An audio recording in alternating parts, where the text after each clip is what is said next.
আমাকে খারাপ করার প্ল্যান চলছে, জালিমরা, অত্যাচারীরা, মুনাফিকরা করছে।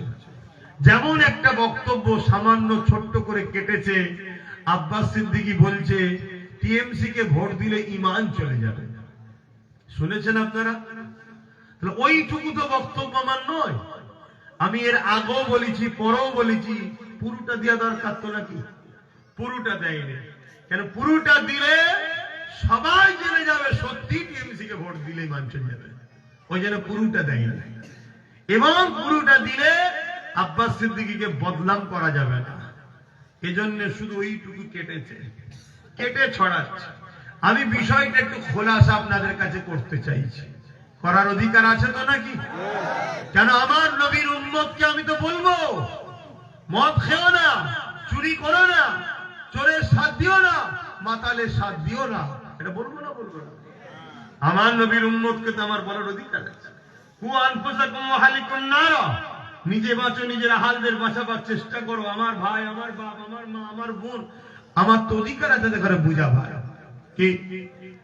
অ্যাকচুয়ালি আমি বলেছিলাম আল্লাহ নবীর একটা হাদিস, মুসলিম শরীফের হাদিস।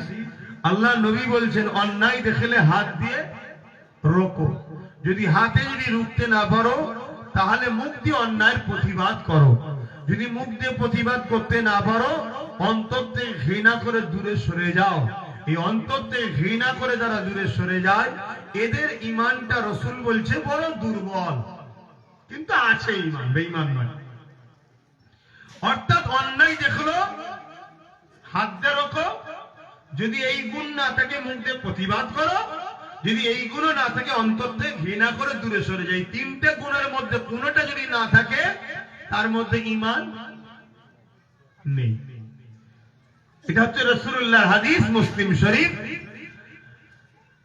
বিজেপি সরকার ওয়াকফ কালাকানুন করে মসজিদ, মাদ্রাসা, কবরস্থান, ঈদগাহকে ধ্বংস করতে চাইছে, হ্যাঁ কি না? আওয়াজ দিয়ে বলবেন এটা ঠিক করছে না অন্যায় করছে? রাসূলের হাদিস অন্যায় দেখলে হাত দিয়ে রোকো, যদি হাত দিয়ে রুখতে না পারো মুখ দিয়ে কেন্দ্র সরকার প্রতিবাদ করো, তা না করতে পারো অন্তর থেকে ঘৃণা করে সরে যাও। তা না করে কোন মুসলমান যদি তাদেরকে কেন্দ্র সরকার বিজেপিকে ভোট দেয় ঈমান দেখবে? এটা আমি প্রথম বলেছি, এটাকে দেয়নি, এটা কেটে দিয়েছে। এইটা দিলে আব্বাস সিদ্দিকীকে কি করে প্রমাণ করবো যে আব্বাসের সাথে বিজেপির সম্পর্ক আছে? এটা দিলে তো প্রমাণ হয়ে যাবে যে না, ও তো বিজেপির বিরুদ্ধে। এই জন্য মুনাফিকরা দেয়নি। কত বড় একটা চিটিং বাস, চিন্তা করুন। কথা মাথায় ঢুকছে? এক নম্বর। দ্বিতীয় নম্বর, আমি বলেছি এই কেন্দ্র সরকারের বিরুদ্ধে আন্দোলন করবো আমরা, আর কেউ যদি বলে দিল্লি চলে যাও, সে নাই করলো না অন্যায় করলো? এটা অনেক আগের কথা। এখন তো শুধু দিল্লি চলে যাও বলেনি, এখন নিজেই দিল্লিওয়ালার সঙ্গে মহব্বত করে ফেলেছে, তার আইনকে মেনে নিয়েছে। মেনেছে না মানে নে? তাহলে ও আইন করছে, আইনকে লাগু করছে, দুজনে এক না আলাদা?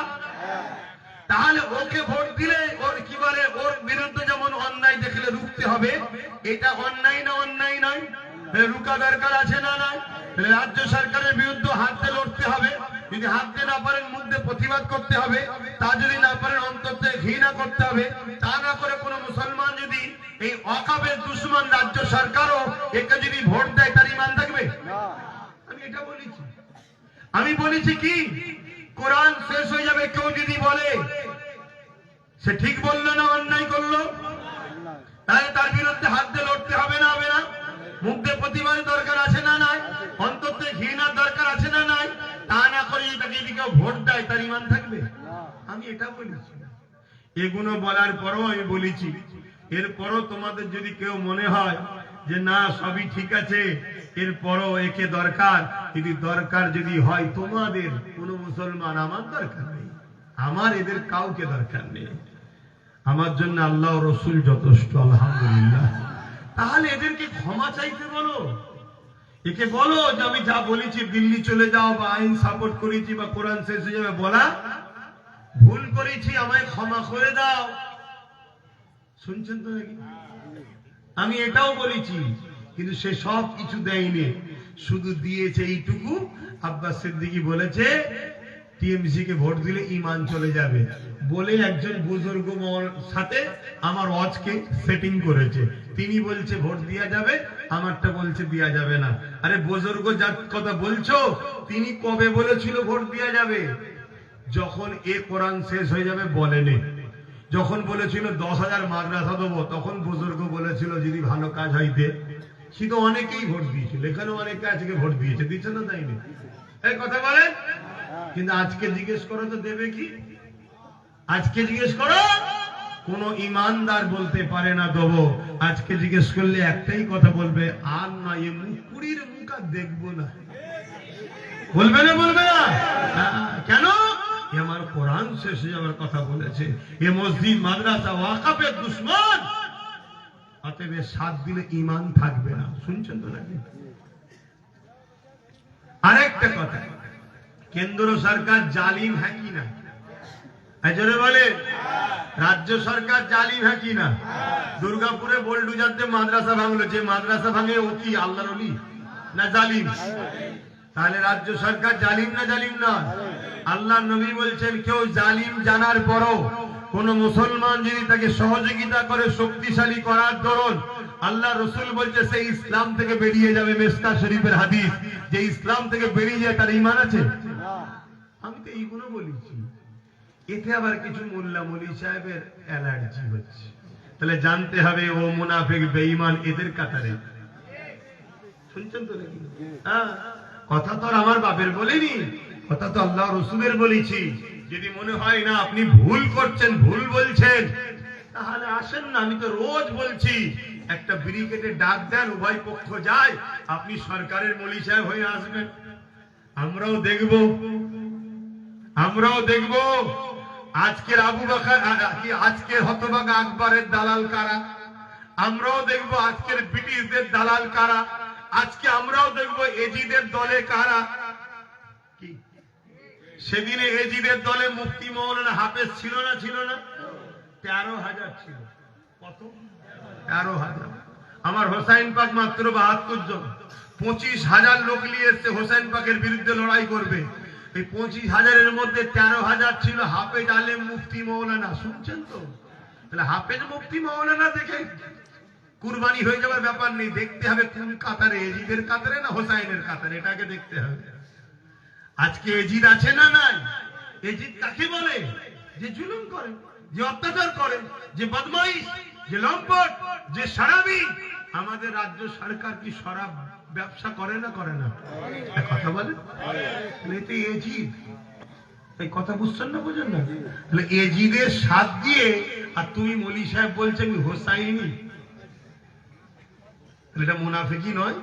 তাহলে এই মুনাফিকদের হাত থেকে জাতিকে বাঁচাবার জন্য বুঝাবার দরকার আছে না নাই? এই জন্য আমি বুঝিয়েছি, এই জন্য বুঝিয়েছি। এবার আমার কথা যারা নিতে পারবার নেবে, যারা নিতে পারবার না নেবে না। কিন্তু আমার দায়িত্ব আছে না? হ্যাঁ, দায়িত্ব পালন করছি। এখন বলুন, আমার কথায় কেউ কষ্ট পেলেন? আমার সঙ্গে কারা সহমত হাত তুলে দেখান। মারহাবা, নারে তাকবীর, নারে জিন্দাবাদ। একদিকে ওয়াকাফের দুশমন দিদি মুদি, আর একদিকে ওয়াকাফে বাঁচাবার জন্য নবী বংশের আওলাদ সুপ্রিম কোর্টে কেস করে লড়াই করছে। আপনারা কার সাথে? দিদি মুদির সাথে না নবী বংশের আওলাদের সাথে? কেন? এই ওয়াকাফ বাঁচাতে চাইছে। কথা মাথায় ঢুকছে? এর জন্য আপনাদেরকে এই কথাগুলো বলে গেলাম। সংক্ষেপ করছি। ভাইয়েরা সব হালকা বয়সের ছেলেরা মাহফিল করছে, একটু যাচ্ছে, যার যা খুশি একটু শরীক হন, যার যা খুশি একটু শরীক হন, যার যা খুশি একটু শরীক হন। ছেলেরা যাচ্ছে, আর সকলে একবার সূরা ফাতিহা শরীফ, একবার সূরা ইখলাস শরীফ, একবার দরুদ শরীফ পড়ে একটু ছোট করে দোয়া চাইবো। মাহফিল রাত্রি হবে, নামাজ বাদ আবার মাহফিল হবে। আপনারা যার যা খুশি একটু শরীক হন। প্রতি শুক্রবার দিন আমি থাকি দরবারে, যাবেন আপনারা সকাল 10টা থেকে 12টা। তারপরে কথা হবে না, কারণ 12টার পরে মনে অন্য কাজে মিটিং এ ব্যস্ত হয়ে যায়। আর একটা কথা, আমার নলেজ সিটির বাৎসরিক দাতা হবেন আপনারা, সবাইকে বলে যাচ্ছে। কিসে? এই মাহফিলের। আচ্ছা, এই মাহফিলের জন্য দিয়েছি। ছেলেরা গেছে, যার যা খুশি দাও। আর প্রতি শুক্রবার সন্ধ্যে 7টা থেকে 7:30টার মধ্যে লাইভে বসি। এক শুক্রবার চেষ্টা করেও পারি না। আপনারা ফলো করবেন, ওই লাইভ গুলো দেখবেন। কিছু প্রশ্ন থাকলে প্রশ্ন করবেন, উত্তর দেব। আসেন এটা আল্লাহর দরবারে তওবা করি। বিসমিল্লাহির রহমানির রহিম। আল্লাহ তাআলা, আমি জানা অজানা, ইচ্ছা ও ইচ্ছা সকল গুনাহ হইতে তওবা করিতেছি। আস্তাগফিরুল্লাহ রাব্বি মিন কুল্লি যামবি ওয়া আতুবু ইলাইহি। আশহাদু আল্লা ইলাহা ইল্লাল্লাহ ওয়াহদাহু লা শারীকা লাহু ওয়া আশহাদু আন্না মুহাম্মাদান আবদুহু ওয়া রাসূলুহু। লা ইলাহা ইল্লাল্লাহ মুহাম্মাদুর রাসূলুল্লাহ সাল্লাল্লাহু আলাইহি ওয়াসাল্লাম।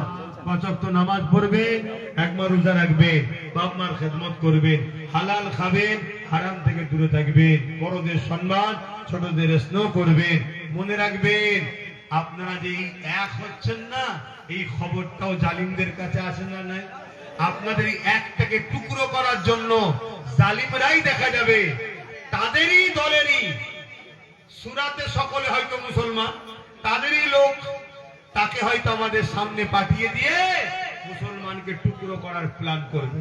নতুন কিছু দল খুলিয়ে দেবে, দিয়ে আবার টুকরো টুকরো করে দেবে। এই পরিকল্পনা হলেও হতে পারে। শুনছেন তো নাকি?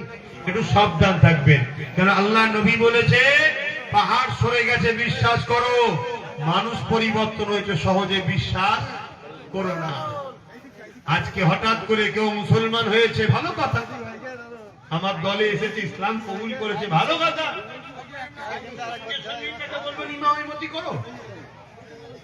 এর চেয়ে বড় বোকামি আর কিছু আছে নাকি? তাকে দেখতে হবে না, চিনতে হবে না, বুঝতে হবে না। নীরবে 10 বছর ধরে জালিমের জুলুমকে সহ্য করলে, নীরবে 10 বছর ধরে মুসলমানের ক্ষতিকে দেখলে, নীরবে 10 বছর ধরে সমাজের বুকে মুসলমানদেরকে ক্ষতি হচ্ছে সব দেখলে, নীরবে তুমি এমন করে ইসলামের বিরোধী জায়গা গায়রুল্লাহর অনুষ্ঠানে তুমি সেখানে পার্টিসিপেট করলে, হঠাৎ করে আজকে তুমি বললে আমি ইসলাম কবুল করেছি, আমাকে ইমামতি দাও, এই মেনে লিয়া যায়? তাকে দেখতে হবে। এসেছেন আলহামদুলিল্লাহ, ভালো কথা। এসেছেন আলহামদুলিল্লাহ, ভালো কথা, ওয়েলকাম জানাই। পরিবর্তন মানুষ হওয়া তো ভালো, ভুল হতেই পারে। পরিবর্তন যে হবে তাকে ওয়েলকাম জানানো দরকার আছে না নাই? কিন্তু আবেগে ভেসুনি মুসলমান, খুব কঠিন জায়গায় তোমরা এসে পৌঁছেছো, আবেগে ভেসুনি। কথা বুঝে আসছে? একটু সাবধানে চলো, এতটুকু বলবো। কেন অনেকের নওশাদের কামিয়াবিটা অনেকের পছন্দ হচ্ছে না। আজকে ওর পিছনে মুসলিম, আদিবাসী, দলিত, মতুয়া, সর্ব ধর্মের অসহায় গরিব মানুষ যেভাবে ওর পিছনে সংঘবদ্ধ হচ্ছে, যেভাবে ও সব জায়গায় শক্তিশালী গড়ে উঠছে, এটা সবার পছন্দ হচ্ছে না। অতএব শাসক তো দেখছে, বা আরো অনেকে দেখছে, যখন মুসলমান আমার থেকে বেরিয়েই চলে যাচ্ছে, রুখতে যখন পাচ্ছি না, আরে আমারই ভাইকে বলবো, যা তুই আমাকে একটু গাল দিস দিকে যা, কিন্তু তুই নওশাদের কাছে না যাই, তুই ধরে লে। এরকম পরিকল্পনা হতে পারে না? পারে না। অতএব কাউকে ভাবার আগে একটু যাচাই করতে হবে। আমার বক্তব্য এই জায়গায়, এত তাড়াতাড়ি কাউকে বিরোধীরও দরকার নেই, বিশ্বাসেরও দরকার নেই, একটুখানি ভাবা দরকার। কেউ পরিবর্তন হলে তার বিরোধী করারও দরকার নেই, আর গলায় গলায় নিয়ে হই হই করারও একটু দেখা দরকার আছে না? না, একটু ভেবে চিনতে চলো। কেন মুসলমান আমাদেরকে সবাই ক্ষতি করতে চাইছে। আর মনে রেখে দিও, যেদিন সংখ্যা কম ছিলাম সেদিন আমাদের বিজয় ছিল ঘন ঘন, আজকে সংখ্যা বেড়েছে, বিজয় আমাদের আর আসছে না। কেন? আমার জাতের মধ্যেই গাদ্দার আছে। একটু সাবধানে থেকো। আল্লাহুম্মা আমিন। আল্লাহ